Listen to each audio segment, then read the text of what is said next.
Think of a nudger as a gardener. A gardener prepares the soil, adds to the soil what it needs in order that things can grow. Nudgers plant the seeds. They cultivate the weeds that enable the seeds to grow into their full being. Think of a nudger as a gardener involved in all sorts of different things. Think of a nudger in another way as a baton passer.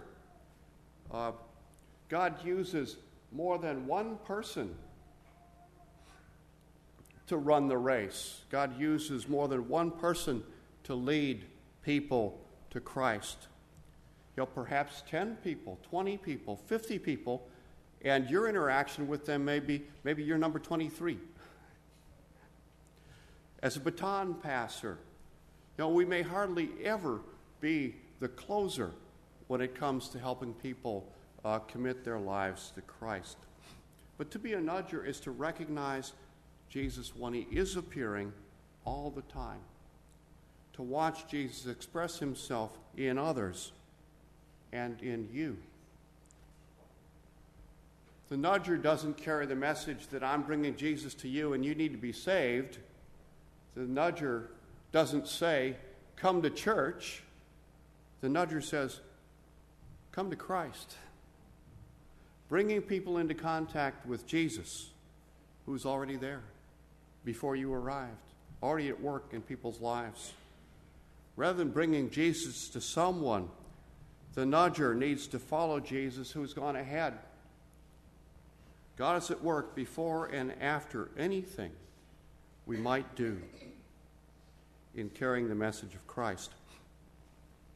I'd like us to imagine a bunch of ducks going down to First Church of the Glories of Flying once a week. Bunch of ducks. They waddle to church to hear sermons and sing songs about flying, and then they waddle back home. They waddle throughout the week and return to church for another dose of lessons on the glories of flying. But they have no intention to fly, nor are there any actual flying lessons. The ducks have attended church for so long, they're under the delusion that they know how to fly because they hear and sing about it every week. Tragically, most of us Christians and most of the Christian trainers, which would be me and other pastors, think that we're flying. Something is wrong, Leonard Sweet says, but what? Could it be that we've reduced transformed living to listening to sermons of nearly useless information and singing nearly useless motivational choruses? Most of us think that we are living as disciples as we should, even if we're not in the process of making other disciples. Leonard Sweet says, based on this bunch of ducks, he says, perhaps our best defense against terrorism would be to infiltrate the ranks of terrorists and teach them how we train people in church. Surely it would render them nearly useless. Some of you have already picked up the fact that we've been talking about evangelism over the last 3 weeks, and we've begun to talk about that today. And some of you, we've been talking about training people to do evangelism, and I believe we've probably been talking about evangelism and training people to do evangelism in the wrong way. And that's the point of Leonard Sweet's book, Awakening Each Other to the God who's already there. Okay, I've said the E word. I've gotten up to this point without saying it, but we've been talking about evangelism, and most of you have probably already figured that out. The question is, how can we become nudgers of each other? In other words, what are we going to do different now than what we've been doing in the past that's been ineffective? Well, I hope you've already been picking up the fact that the message is different, and the method is different as well. Let me talk about 4 ways in which the method of evangelism is different. I've already been talking about the message and how it's different. It's not come to church, but it's come to Christ. It's not you need to be saved, but listen to Christ and how he's already at work in your life. There are 4 requirements in terms of a method of nudging rather than, I'm going to use the word nudge rather than the word evangelism. To be a nudger requires personal faith. That's where we have to start. For God to do something through us, God must be doing something in us. Are you aware of what God is up to in your own life? For God to do something through us, he's got to be already there doing something in us.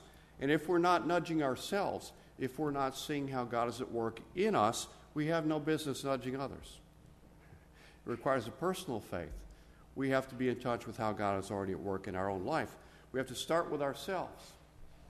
Do you know the God who's already there at work in your life? That's where it has to start before you can nudge other people. Before you can nudge other people, it requires a second thing, and that's relationships. If we start nudging the way God nudges, we would start this way. How does God demonstrate his life to the world? Well, Jesus moved into the neighborhood and stayed. Jesus met people on their turf. He ate with people and listened to them. He was up to something much bigger and more beautiful than trying to add people to a church group. Becoming a nudger requires building relationships with folks. And in that relationship, we can show to other folks life as opposed to waiting for them to come to us when they become aware of some sort of spiritual need in their life.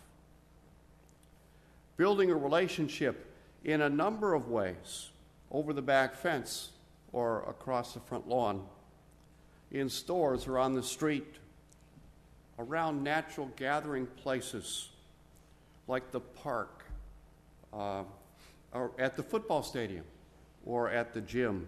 Build relationships by volunteering in Scouts or Big Brothers and Sisters, or at the hospital, or in schools. Join service clubs or special interest groups. Become a part of civic associations. Build relationships, which gives you a chance to show people the life you have in Jesus Christ so they can see it. Take part in ongoing conversations. Nudging is not random acts of kindness for people who walk by. Nudging is something that exists in ongoing relationships.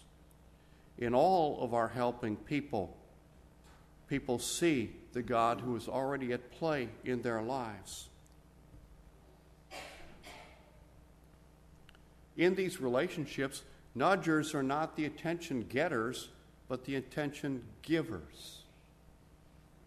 Allow the other person on the side of the relationship to give more of themselves so that you can listen and learn